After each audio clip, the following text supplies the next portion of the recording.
Welcome to Transqat. I'm Claire McCarthy. Last week, I was in Boston for TCNE's first event conference. TCNE stands for the Trans Community of New England. Back in the early and mid-'80s, when I was living in Boston, the group went by the name of the Tiffany Club.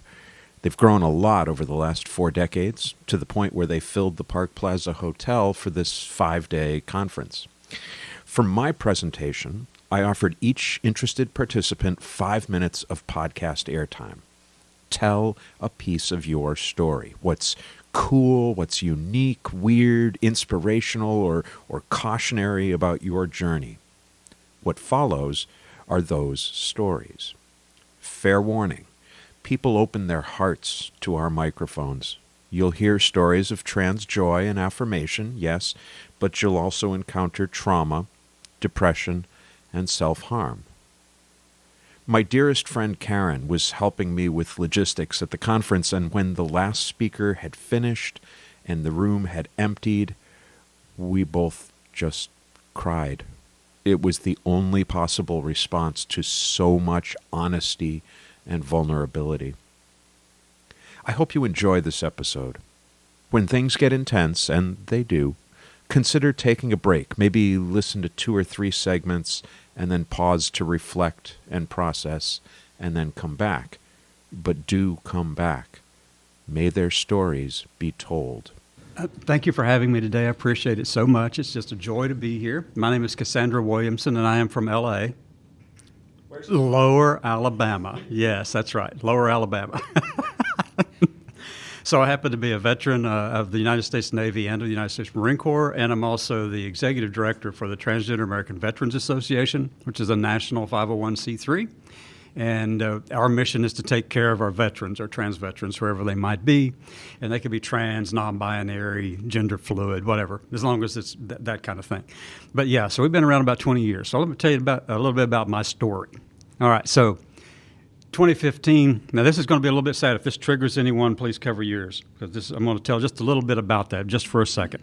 So I'm standing on a chair. I had 3 restaurants in Warrensburg, Missouri back in 2015. So I'm standing on a chair. I put a noose over a rafter section in one of my restaurants. I'm holding the noose in my hand, and then I just fell on the floor and cried because I have 4 children, 8 grandkids, and I didn't want them to have to go through decades of being traumatized for this. So that's the whole thing. So that day, it was foggy. It was about 9 in the morning. And so that day, I reached out to a therapist in Kansas City. And she said, come to see me tomorrow, Monday. So I did. I walked in. She said, yep, definitely have gender dysphoria. And I go, yes, doc, absolutely. I've known that for a long time. I've studied it probably longer than you've been alive by chance, just probably. So she said, so tell you what you do. Just go ahead and write out a story, just write the story out and and bring it back next week, Monday of next week. 1 week difference.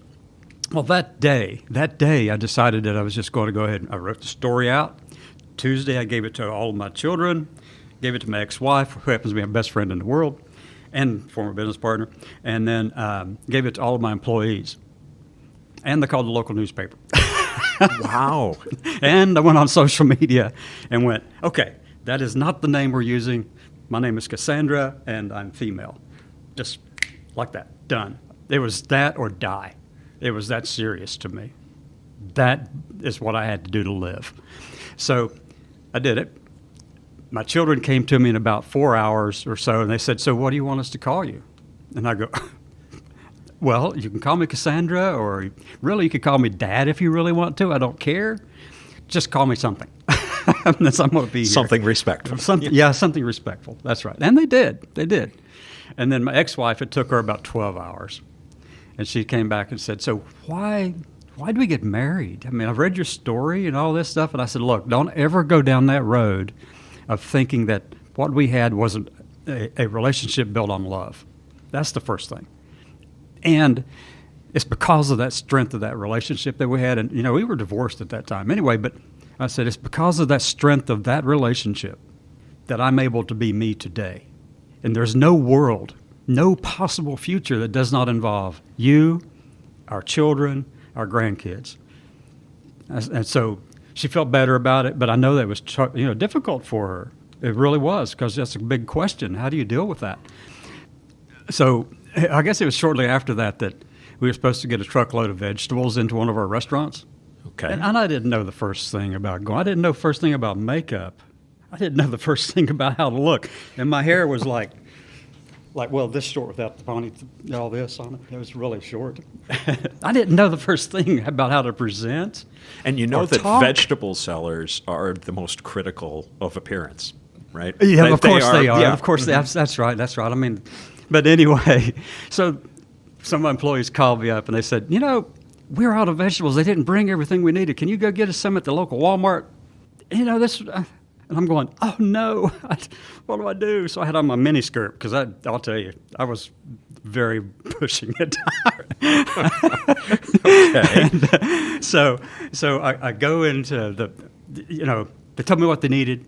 I go to the Walmart parking lot, and I'm thinking, just run in, run out, get out of there, because I'm still dealing with some trepidation and anxiety and stuff. And I said, no, if I do that now, I'll be doing it the rest of my life. So I parked on the back end of the parking lot, all the way as far away from the door as possible. And then I grabbed the steering wheel with both hands. And I said, Maureen, open the door and march.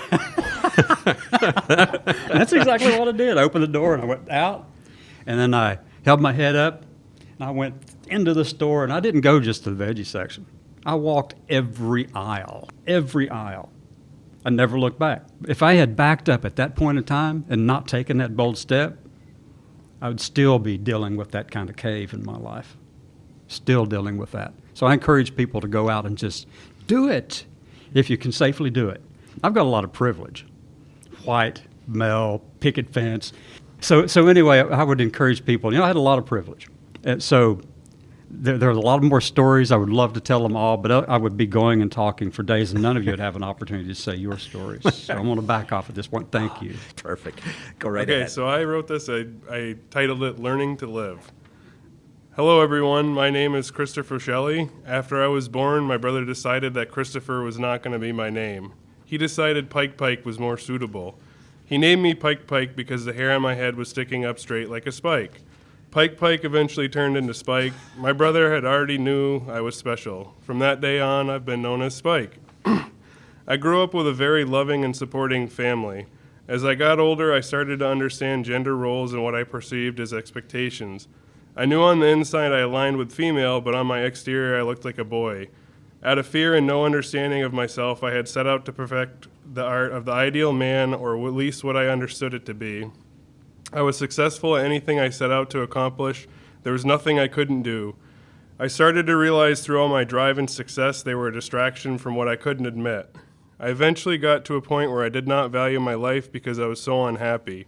I felt like the person I had become was born out of survival. I became reckless, being a daredevil and not caring the outcome. My hope was when something went wrong, I wouldn't be viewed as a coward for taking my life. I never wanted to share my story. I wanted to hit the reset button. I was convinced this is how my life would go until my guardian angels could no longer prevent the inevitable. The turning point was over a decade of physical and mental abuse from a significant other. I woke up after the last time and I said I deserve better. My fear of who I am became less than the abuse taking place. I decided to stand up and no longer be a victim. I was always afraid to share my truth with my parents. I knew they loved me, but my fears were endless on how wrong I could go. Yes, it was definitely shocking at first, but turns out my mother had always wished for a daughter. So I guess everyone's dreams can come true. I have decided to face my fears and realize my life has meaning. I am no longer going to live in survival mode or feel ashamed for being a human being. I have learned to truly love myself for the wonderful person I am. Thank you all for listening, and I promise I'm learning how to live. Hi, my name is Cody Suzuki. As a member of the trans and non-conforming community, I find that using and sharing my innermost feelings, relationships, and life experiences through writings, poetry, and most of all, spoken word. It's also helped me overcome my self-confidence, disabilities and, speaking in public. And I find that not only is it healing for my inner being to write down my problems or thoughts or racing emotions, but able to share them through spoken word with other people. Not only am I dealing with my own issues, I'm able to address other people's issues. It heals myself, and I also spread words of gender acceptance, and I illustrate the misconceived judgments of gender in our society, which of course is rampant. And after all, we really are only human. I wasn't sure really how to express what story I should be speaking today, but what I decided to do was share something that I wrote during the pandemic, which also brought us really right back into our core being. And so I've been thinking about this for a while, and I put it together during the lockdown and the craziness of society. This goes right to the absolute beginning. So this is titled, Where Do I Begin? Where do I begin? Was it at the cutting of my cord? Or was it that first gasping breath to a rude slap on my ass with a glimpse of genitalia? Gender reveal. Genitalia. Is this the only description of my birth into humanity? And what does it really mean to be human? Where do I begin? Was I really me floating around as a chromosome? Am I only some wrong, misplaced, misjudged chromosome? 23 and oops, here's me. Perhaps I just came down suspended on an ether or a thread. Or could I have possibly flown in on the wings of a stork? Oh, perhaps I can't even remember something from before. Almost like a deja vu.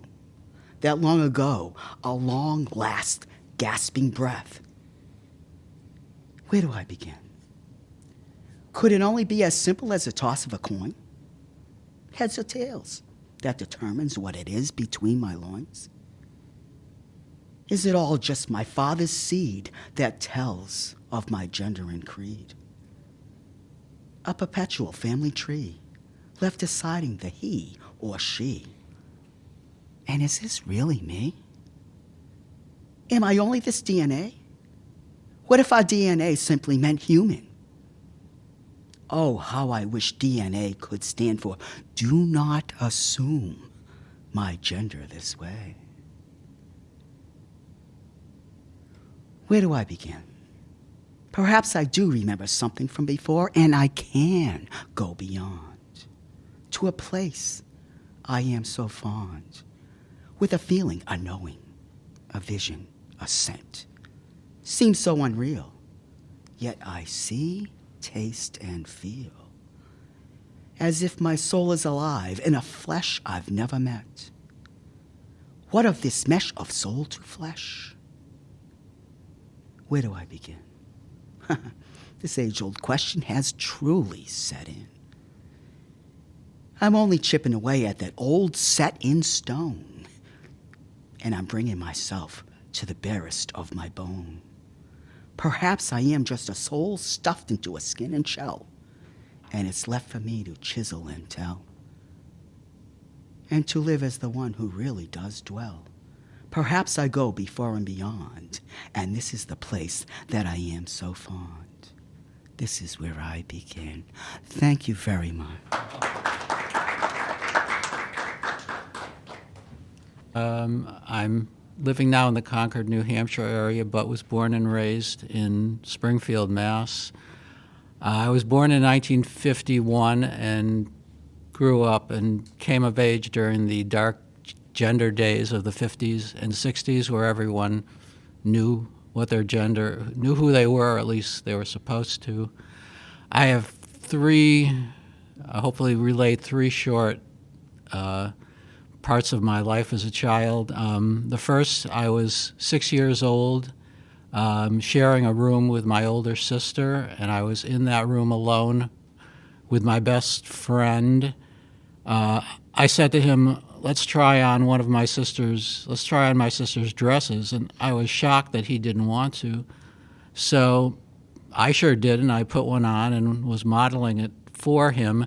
And suddenly I heard the screen door downstairs, and my sister ran up the stairs, and saw me wearing her dress. I was trying to get it off at this time. She put her arms around me to keep me from, because she called her friends upstairs she was playing with, and they all saw me that way. I was completely embarrassed and didn't know what to do.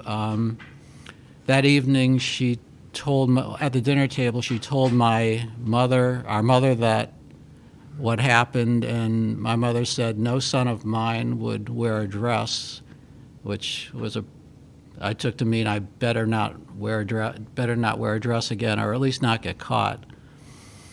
I don't believe I dressed again until about 3 years later. I was next door at a friend's house, a girl, and I was with that same friend from 3 years ago. She said that if we want to continue to play, that we each have to put on a dress. And, we both protested. Of course, my protest was entirely faked. I was thrilled with the idea. She brought out 2 dresses. One, I watch a lot of Westerns. As a kid, I'd call one a schoolmarm dress, high neck, long skirt, plain. The other was I'd call a saloon girl dress, spaghetti straps, short, low cut. And I had to wear the saloon girl dress, so I did some reverse psychology on my friend. I pointed out the difference between the 2 dresses, how one was so much more girly than the other, and it worked. He immediately grabbed the schoolmarm dress, left me to wear so I could put on the saloon girl dress. So we did that, played for a while. Then the girl said that if we wanted to continue playing, we had to put on makeup. Now, that was a little too much because I was afraid I'd get caught. I wouldn't be able to get it all off. I don't believe I dressed again. And then 3 years later, I was 12, and I was at a summer camp, a day camp, and they were going to have an all-camp assembly, and our boys group was chosen to put on a skit, and someone decided we should all dress as girls and dance around. There was a co-counselor, a college-age woman, and she brought out a tube of lipstick and said, "Okay, and I'll put lipstick on all of you." I immediately knew I couldn't take part in that because I was sure everyone would see that I enjoyed, wearing the clothes and lipstick, and I enjoyed being a girl. Everyone would know right away, and most of the people, or many of the people, also went to my school the rest of the year. So they must have known how upset I was because I didn't even have to attend the assembly. They had a counselor stay with me, and so to summarize, that I went from being okay with having my friends see me in a dress to wanting to but knowing I had to hide it, to being completely against it because I was sure that everyone would know that I enjoyed it so much. And has there been progress since then in terms of after your comfortability? Oh, it took decades and decades and decades, but I completely accept it now, and it's made all the difference in the world. I'm so glad to hear that. Thank you for sharing your story.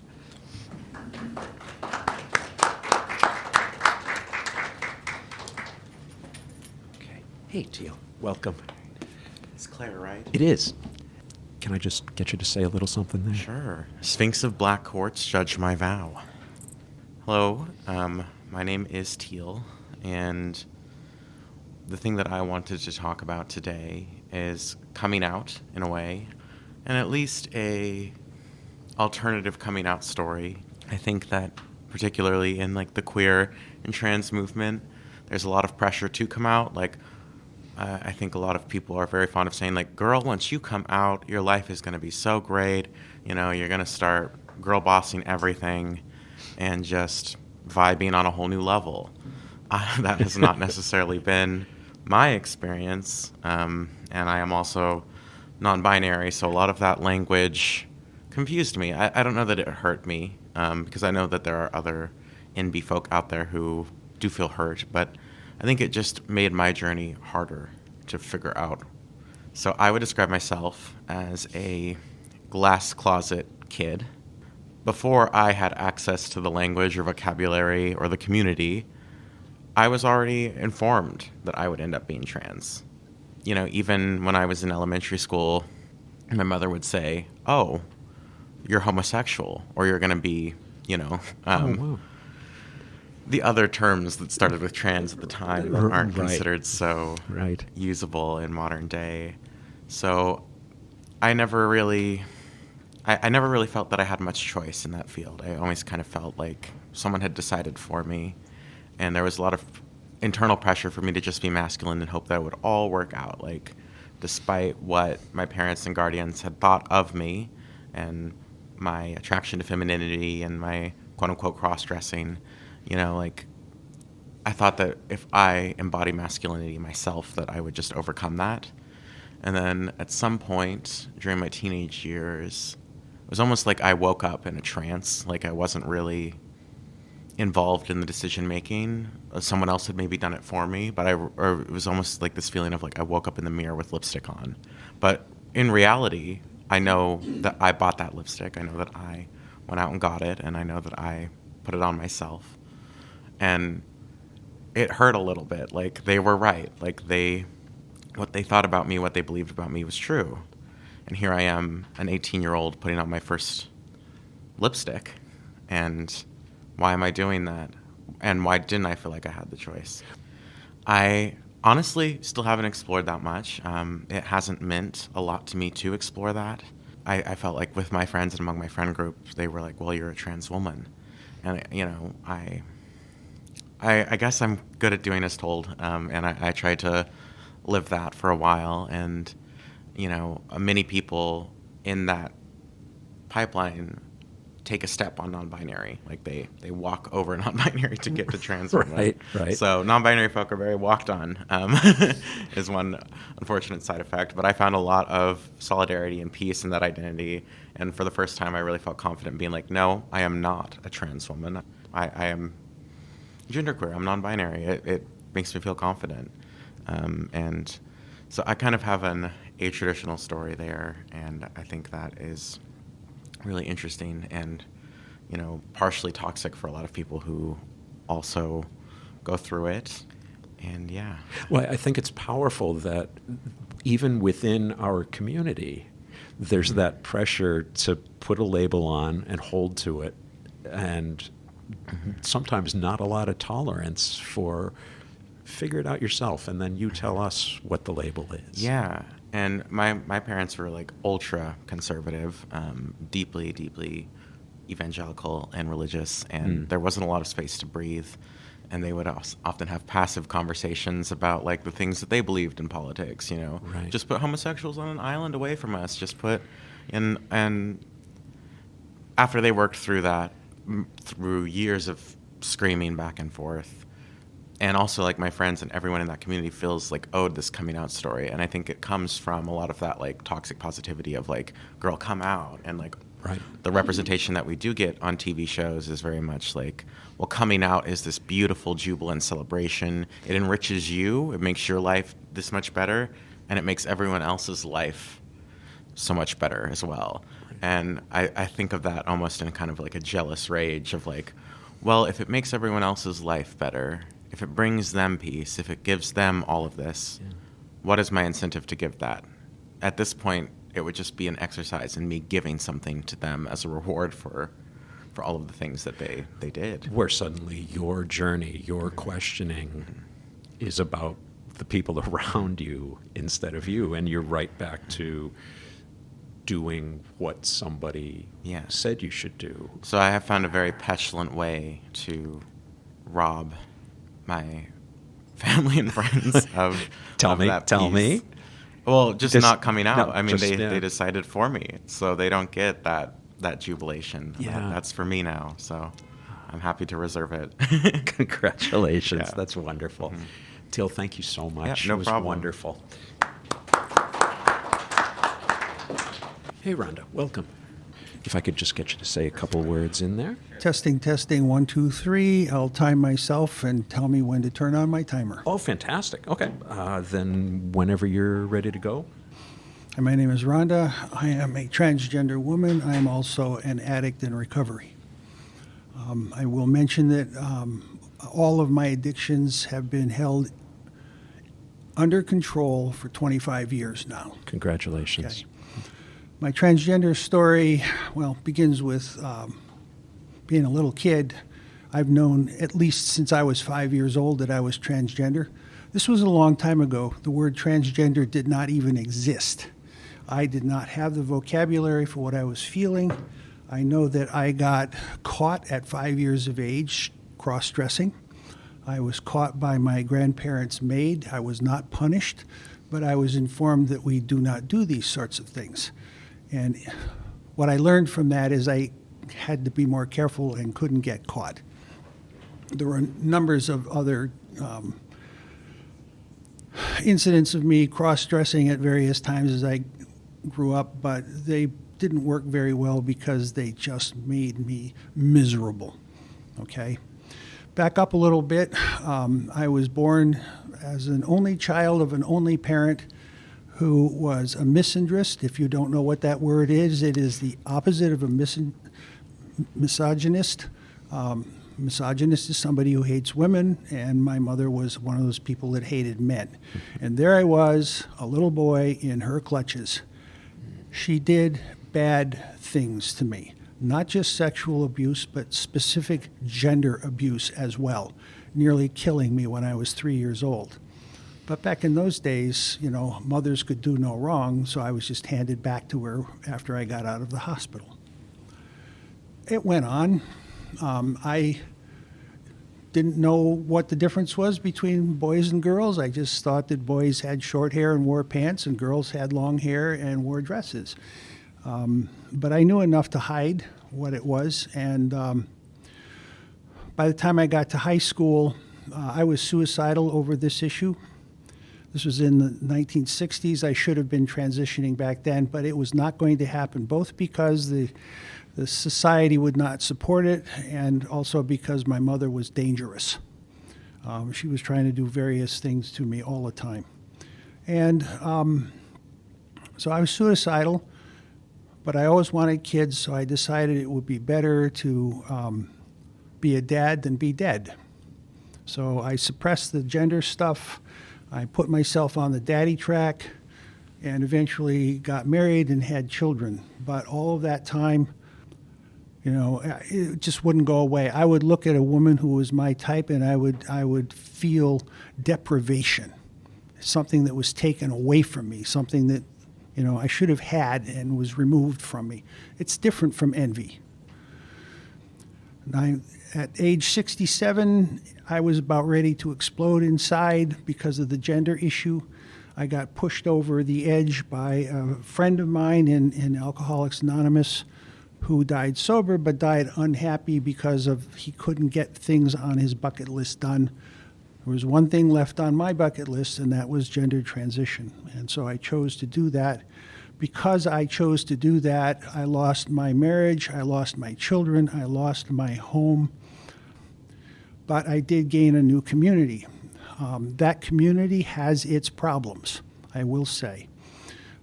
My story is a little bit different, okay?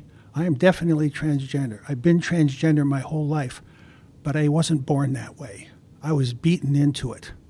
And there are people out there in the transgender community who do not want to hear that. Why? Because it kind of plays into the anti-transgender ways of looking at things. So people would point to my story and say, here's a sick one. He should have gone to therapy. I've been in therapy most of my life, okay? Permanent brain damage from being a child under my mother. So I can't cure that, but I've had people tell me I'm not transgender because I don't think I was born that way. Maybe I was, or maybe the abuse just sat on top of it. I don't know.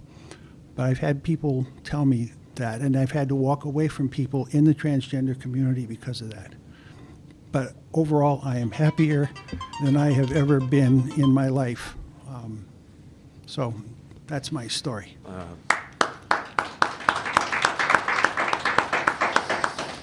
Thank you for sharing that. Yeah. So something that is unique about my story is that I came out as transgender 15 days before I became physically disabled. So my transness and my journey with my disability has really grown up together in learning how to navigate the world of all the loss I had experienced at once. So I took a medication and they said I just had a UTI and they didn't tell me the black box warnings on it. And unfortunately, within 2 weeks, I was partially paralyzed from this antibiotic.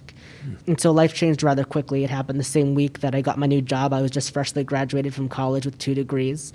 So I was really trying to plan on building my life, but I was also entering the workforce now as a trans person, which was hard to find a job, but then I found one. But it was still not an easy environment with transphobic employees giving me a hard time and having to navigate that and having to explain to my students what a trans person was, because for the first time, this for a lot of them was the first time meeting somebody, Right. While also trying to establish myself in the workforce as somebody to be taken seriously, because often if you are seen as somebody who's transmasculine in the early stage of transition, you're infantilized, which was 10 times worse with also being autistic, which is 10 times worse with also being physically disabled. So the intersectionality of all those conditions. Absolutely. Yeah. Just, I always have to fight to be taken a lot more seriously. And even just leaving my house is very scary, too. I'm a person of color. I'm Indigenous. I'm Jewish, and I wear my yarmulke. So when I go out in public, especially in my earlier days of transition, I always wonder, like, okay, I'm getting this hatred stare. Like, which is the reason why they hate me? Do they think I'm a burden on the government because they see the wheelchair? Do they think I'm controlling the world because I'm a Jew? Do they hate me because I'm trans? It was always something that I just always got so used to the hateful stares, and it was a very miserable way to live. What really liberated me, though, was finding the trans community. A few years ago, I stepped up to Jeff Sessions when he came to Boston, and I whipped up the trans flag in front of him and yelled, "We're not erased," and that image went around the world. I saw that. Thank you. It's so funny you saw that. But that image went around the world, and trans people were reaching out to me and telling me their stories, and I met disabled trans people from across seas, and they were telling me their stories with their mental health journeys, and I felt so not alone anymore with people just reaching out. So really what saved me was community. I was meeting trans people in little pockets of places in life, but when you really find people from around the world messaging you, it was something really special about that. And you get to learn so much about trans history and the beauty of it, because growing up, I just did a talk on this. I wasn't taught about trans history. I wasn't taught about queerness because it was just so systemically withheld from me. I was given blood tests in 2007 trying to find out why I was gay. 2007. This wasn't the 80s or 90s. 2007, and they did it again in 2010. So it was pretty brutal. So I was so blessed to finally find GSAs, and I really wish we could just get out of being contained spaces and spread our trans joy everywhere. So I feel very blessed to be in spaces like this today. What I do feel sad about, though, is that pride spaces and queer spaces often aren't accessible. I feel blessed that this event is, but I've often gone into the bars and I can't get around, and I'm either way down here, the person doesn't see me, and I'm trying to get their attention and they ignore me. Other times, because of systemic ableism, people think that they don't understand you, so they'll just ignore you the entire time you're there, and I'm just sitting there being actively ignored even when I'm trying to engage with people. Or they assume things that I can't do things with sexual relations, and I've actually had people turn me down at Pride events saying, I don't know if I can do anything with you because I think you could break or something, was something actually somebody said to me one time. And so people just make a lot of assumptions about your body when you're trans, but especially if you're disabled. It's been frustrating when I go to Pride parades too, and I can't get around, and I want to go somewhere and I have to take a longer route around, and I miss the cool thing everybody was up in the front looking at. So I really wish that intersectionality of, when we talk about it, we talk a lot about race, and that's great. I'm a person of color, I'm Indigenous, I love that. But I feel like disability never gets a platform when we talk about intersectionality. So I hope that's something that I can bring to the table, is have people, keep that in mind.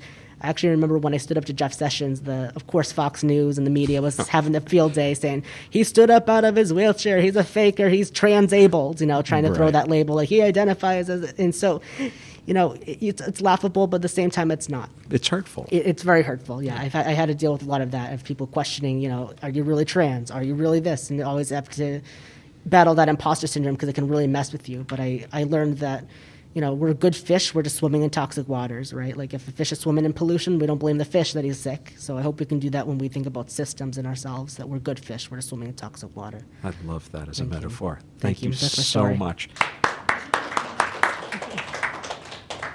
My name is Hannah. I'm, I guess, queer and trans, and I use they, them pronouns, which is cool. It is. I like that it's a big spectrum. I think other words that I could use to describe myself are also disabled. My body is riddled with invisible illnesses, and my body historically is not something that I feel safe in. And I think in the outside world, I don't feel sick enough, and I don't feel disabled enough, and I don't feel trans enough to get to wear those as like Boy Scout badges. Because like none of it is clear. Well, and, it's like, important to have those merit badges exactly. on your sash. And I feel like I don't have the sash. All right, so that's first we get you a sash, then. Thank you. Tell me a little bit more about that feeling of not enough.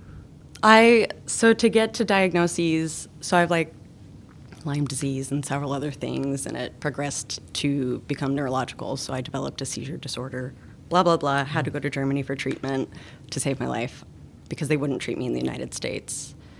But like through that journey, I was gaslit a lot by doctors. And so like I really believed that I was making it all up and that I was crazy. But then I wasn't, which was cool. So it turns out I was sick, which was a good thing. Okay, I guess. Yeah. Yeah, confusing. Congratulations. Thank you. But yeah, so like I went for a year where my legs didn't work, but like now they kind of do most of the time. But I get really tired. So I don't present as what socially we would prefer disabled people to look like. So it's really hard to advocate for myself. But also because of my intersection of illnesses and disability, like I don't have the privilege of doing any type of transitioning except for socially, like clothing and like that actually like makes me feel really sad. Yeah. And just like trapped in a body that I don't identify with for like several different reasons. Like it's attacking me all of the time and also isn't the body I would like it to be, which is hard. Yeah. And so I feel like incredibly insecure that I am not trans enough to get to be a trans person. And like I never used the word trans as an identifier for myself until like 2 years ago. But I've presented as this for like 2 decades now, if not my whole life. What made you change? I think just like supportive people and supportive partners who like could see that I was that, whether other things were happening or not. Right. And I think it occurred to me this morning coming out of my first workshop that like people here are existing on the spectrum. And it's like in a lot of representations of queer and trans people, it's like so distinctly the image that like straight hetero white culture shows you on TV. Exactly. Yeah. But here everyone is on that rainbow spectrum and like that's cool. Like I feel like I now have permission to like show up exactly as I am. Yeah. You're a younger person than I am, but then everyone in the room is a younger person than I am. I have grown really comfortable with the word queer. Yeah. Because it solves a couple of problems for me. Solves a lot of problems. Yeah. It does. How do you feel about it? I think it's a really beautiful umbrella. Yeah. I think queer allows the user to define it as they would like. Yeah. It doesn't have to mean the same thing for everyone. And I think it leaves wiggle room for our own humanness. Yes. because we can grow and bend and expand and collapse in all of the ways we might, as humans do in their lives. Over time, Over right? time. Recognizing that things Right. are not like static. Sometimes people are far more femme than they are masculine in certain points in their lives, and then they swing, Like, Right. humans are fickle creatures. We're very irritating. But yeah, that's why I like queer. Queer is it's a good one. I like it because, as you said, it's an umbrella term. It expresses community for me. Yeah, and it doesn't negate right. anything, which I like. Yeah. Yeah, that I have things in common with gay men. I have things in common with lesbians. Exactly. I have things in common with everybody Yeah. who identifies And it's as like a queer. reclamation. Like, Yeah. we are all one. Yeah. We're doing this. We are weird, And actually. yes, we are. We are. Well, okay, I should speak for myself. I'm weird. I'm weird too. It's fine.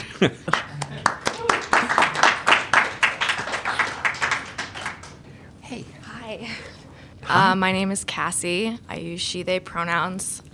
And I guess I come from very rural Maine. I grew up with a Navy SEAL dad and very, very religious parents. And I was also homeschooled. So Oh, my goodness. I did not have anything working out for me.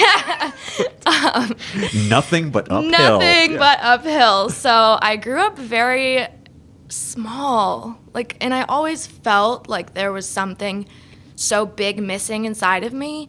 But because of the way I was raised, my dad was very homophobic and quite racist, to be honest. So my parents didn't really set me up for success in any way. And I came out just as bisexual, pansexual 2 years ago, not really taking into account gender at all, because I didn't really have any of the stepping stones or any language, or didn't have any people around me that. And this is 2 years ago. Yeah. This is 2021. Yes, in right? Oh,2021, I my didn't goodness. have any of that. Yeah.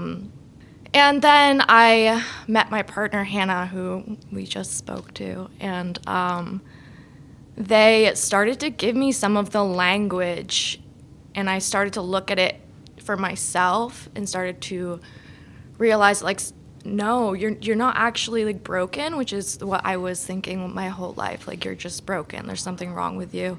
Everyone must feel that way, right? I know I did for Yeah. decades. Yeah. In looking at gender, I was able to really see something deeper within myself that I had no idea. I always was just oh, I'm a girl, whatever. This is the label that people have put on me. This is what I must be. And it was just revolutionary for me to have somebody be like, you aren't? You aren't actually? You might not, yeah. And that there's a difference yeah. between the sexuality piece, which you had thought about, Exactly. and the gender piece. Yeah. Yes. So I guess that's just where I come from. I've been on this journey for 2 years now, and I identify as gender nonconforming. It's just really cool to be in a place like this, surrounded by people who understand and who can really feel where I'm coming from, even though we all have different stories, we all come from different walks of life. But I feel so at home here. Yeah. Yeah. Within that diversity. Yes, within there's the a degree of diversity. comfort of that Exactly. There's not the pressure to have it all figured out right Yeah. now. It's no, we're all here. Yeah, we're all here. We're all queer. Get used to it. Yeah.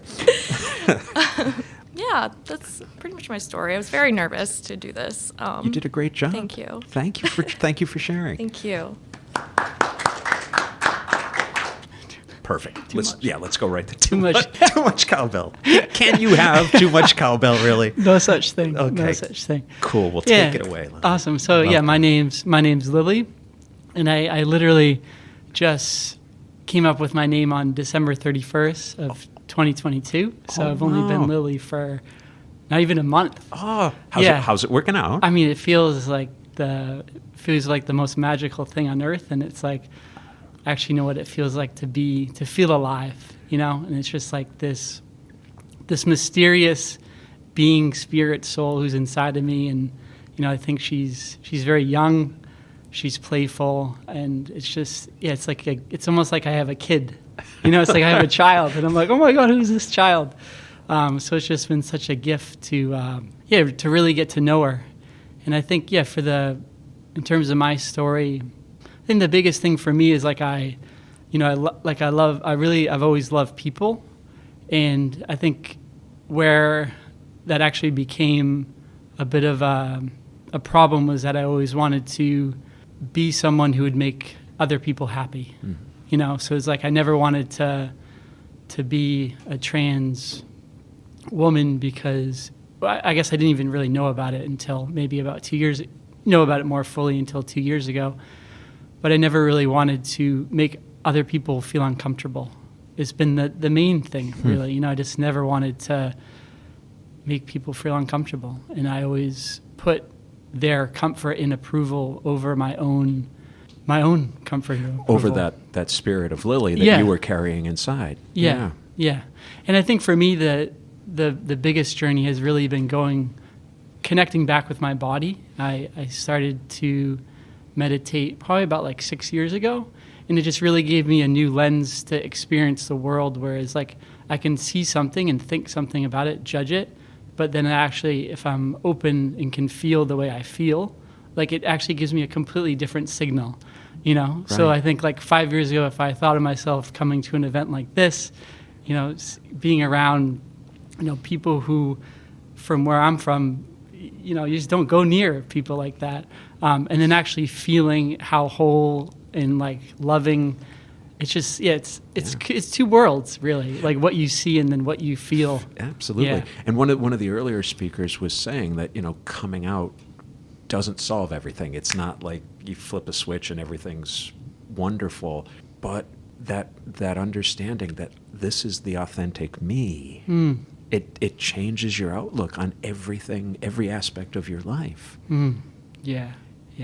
And I think challenge becomes very different because you're meeting challenge from an authentic place versus a place where you're being someone you're not. I don't know if that makes sense. No, it absolutely does. You're on a solid foundation as opposed to, I believed that everything that I did while I was closeted, I was standing on sand.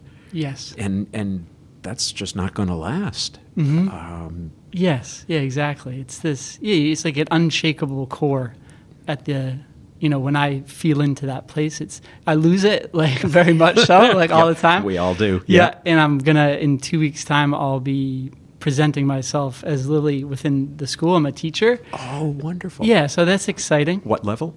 High school, so 16-year-olds, And so we'll see. I think that, in one way, I think that, there's still a lot of essence in kids when they're 16. And I think, unfortunately, sometimes as we get older, we lose it because of the way the world is. So I guess I just hope that the essence, at least I'll be able to connect with the essence and then also use that as my strength to deal with all the other stuff. How did you pick the name Lily? Yeah, so I love nature and I love hiking. And I think one of the things I've been trying to learn how to do is just do things spontaneous. And I was on a hike and I was actually afraid of what name I was going to come up with because I just have this inner sense when I know something, I'm like, this is it. And I was like, I just don't want it to be too crazy. You know what I mean? I was like, right. What is it going to be? And then it just sort of just came to me from my subconscious when I was hiking. And then I looked at the name of it and I was just like, there's different colors. It's it's big, it's broad. Big, it's elegant, it's beautiful. Yes. So hiking. And I think nature also is a huge part of that. So, well, Lily, good luck with school. Okay. I wish you all the best. Yeah, and thank you so much. Sharing today. Yeah, absolutely. Thank you for the opportunity. Hey, welcome. So my name's Asma. I think on some level I've always been trans or gender nonconforming. When I was younger, I grew up in a house where it was mostly my dad and my brother, and my mom would be at work for most of the day. She was a nurse, so 12-hour shifts, so not a lot of quality woman time. And so I would run outside, and I'd be wearing baggy clothes and baggy pants and shoes covered in red clay, and I'd wear them to school all the time, and I thought it was the most stylish thing ever. And then as I got older and, got into puberty, I kept wearing baggy clothes because I didn't really want what was going on with my body. And so last year, I was dating my girlfriend at the time, who is now an ex, and I came to the realization that I don't really identify as a woman, which is, it's great. It's great to come to realizations. But at the same time, I also didn't necessarily want to be a man. So I decided to, label myself as non-binary, because labels can sometimes be very helpful things. Sure. But I'm very stubborn. I'm a Taurus. It's my rising sign. And I don't like to stay in the same place for very long. And so, I try to dress more masculine sometimes, but I think the biggest barrier for me is that whenever I get angry or try to express anger, I'm often reminded of my dad or my brother and their toxic masculinity. And I guess you could say there's a fear that if I were to ever, it's not really a line, like, masculine or feminine is not ever really a line, but if I were ever to go over that hypothetical line and become more of a man, I'm afraid that I would become too much like my father. And my father is a child man, and he's stupid, and he's not really all that handsome. So there's not really that much going on there. And I just, sometimes I feel a little stuck about where I want to go and what it is that I'm trying to do. One of the things, Ozma, that one would hope you could see on display here at this conference is that there's a wide spectrum of masculinity. Yeah. And even though that toxicity is really prevalent in our society right now, it seems to get all the news coverage, there are other ways. And your experience with your dad and your brother, that's not predestined. That, you are aware, and you could be your own man. Yeah. I guess it's hard to imagine things being different when you've been enmeshed with them your whole life. It's not to say it's impossible, because it's very possible. It's just after you do actions that are so similar to what they've done, like verbal abuse or yelling and screaming, when you didn't need to. I guess that's what I'm afraid of. But at the same time, I'm stubborn enough that I want to keep persisting and see what this looks like. So that's a little bit of my story. Please do persist. Please find a way forward with that. You deserve to find where you're comfortable and to live there. Thank you so much for sharing this. Thank you. Thank you.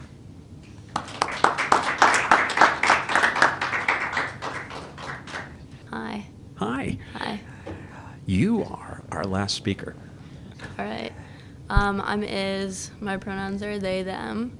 I'm non-binary, and I think that my story has like kind of a different background, I think, to some people, and also a fair bit of trans joy. So I like to share that when I can, although it's not always easy or whatever. But basically, I grew up in Massachusetts, like in the suburbs of Boston, and I grew up in a really liberal town in a very liberal family. Like, I have gay aunts. My mom is bi, which I didn't actually know until after I came out, but anyway. And so, like, I always knew about the queer community, and somehow that didn't really make it much easier to come out as queer. just because, I don't know, that's kind of the person that I am. Even though I knew my family was accepting, I just didn't really, it wasn't something I talked about because it felt vulnerable.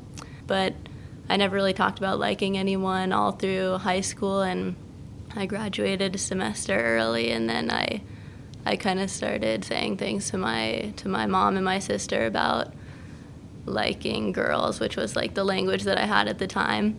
And they were mostly just like excited that I said anything about being interested in people, because I would never express that before.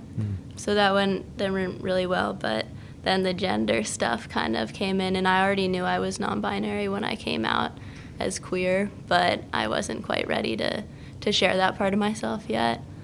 And I think that kind of journey, it started like when I was young. I was kind of always like myself, just like a silly kid, all, I don't know, a little weird. What age are we talking? Like before puberty, little kid. And I would just kind of do my own thing. And I always thought I was a tomboy, even though I never really dressed like one, but that's kind of how I felt and like acted, I guess. And then during puberty, I was like, no, not a good time, and I kind of like, you know, middle school, you try to be like other people. It's the worst. And so you, like, that's my trying to be like other people kind of phase. And I would wear my sister's clothes. I never owned dresses, but I would wear my sister's when I had to dress up for stuff. And I would wear her clothes a lot. And then towards the end of high school, I started to really realize that that's not me at all. And I stopped wearing more feminine clothes and kind of just did whatever I wanted. And I think it was pretty clear to most people that I was queer, even though I never really said anything. So when I came out to my friends, which I didn't really come out much, I just kind of happened slowly over time. And they all kind of basically knew, I guess. But then coming out as trans was a little bit different, and I kind of didn't do it so much in high school. And then I went to university and kind of went in already being out and kind of started kind of with a fresh slate there. And that was really nice and empowering and kind of helped me gain a lot of confidence in my identity and kind of just being able to be who I was there without people knowing me before.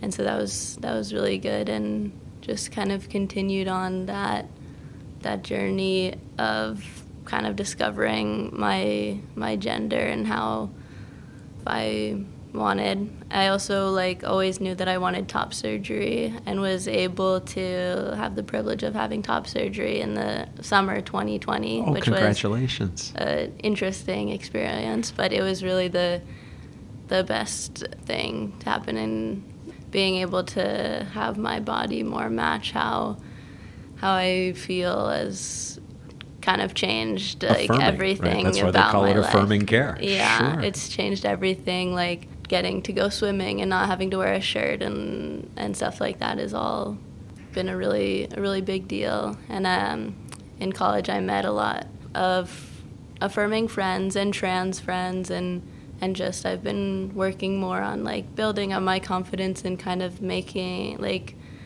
forming connections with the trans community and working with trans youth. Like I've worked at a summer camp for trans kids, and just kind of surrounding myself with queer and trans people. With community. Yeah. Yeah. Just one question for you Yeah. before you go.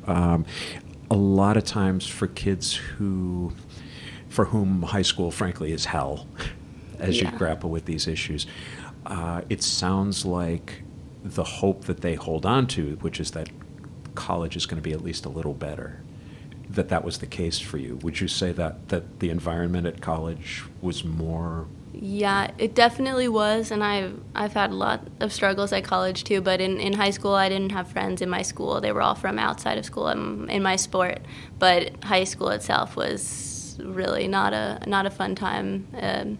But then when I went to university, I met really good people to surround myself with, and I can't say that that's everyone. That my school is not always the best, but I have found my place there. I'm also in a major that's quite male-dominated and a little bit toxic at times. I'm in sports studies. I've found more, better things to surround myself with as well. Well, congratulations on all of it. Thank you so much for sharing your story. Thank you. Yes. My most heartfelt gratitude to Cassandra, Chrisandra, Cody, Denise, Teal, Rhonda, Mateo, Hannah, Cassie, Lily, Ozma, and Iz. If, after listening, you'd like your story to be heard, reach out. Sadie will give you the specifics in a minute. If you represent a group, a Pride Center, a GSA, or the like, maybe you'd like an episode dedicated to your stories. Let's set something up. Transqat is here for you. There was so much powerful stuff in this episode, but my takeaway is what Mateo Rojas said. We are good fish swimming in toxic water. Be well, be safe, be happy. We'll talk more soon. This is Sadie McCarthy. I'm Claire's niece. Transqat is a production of Transqat Enterprises, LLC. Copyright 2022, all rights reserved. Join us on the web at transqat.com. That's TRANSQAT.com. There, you'll find links to Transqat, the blog, writing projects, speaking engagements, and more. You can also meet the team who thought spelling cat with a Q was a good idea. Follow Transqat on Instagram, Facebook, Twitter, and YouTube. Leave us a comment on whatever platform you use to stream this podcast. Just remember to be kind. She has enough self-esteem problems already. To reach Claire with a question or a suggestion for an upcoming episode, just use the contact page at the website or email her directly at crmtransqat@gmail.com. Thanks for listening.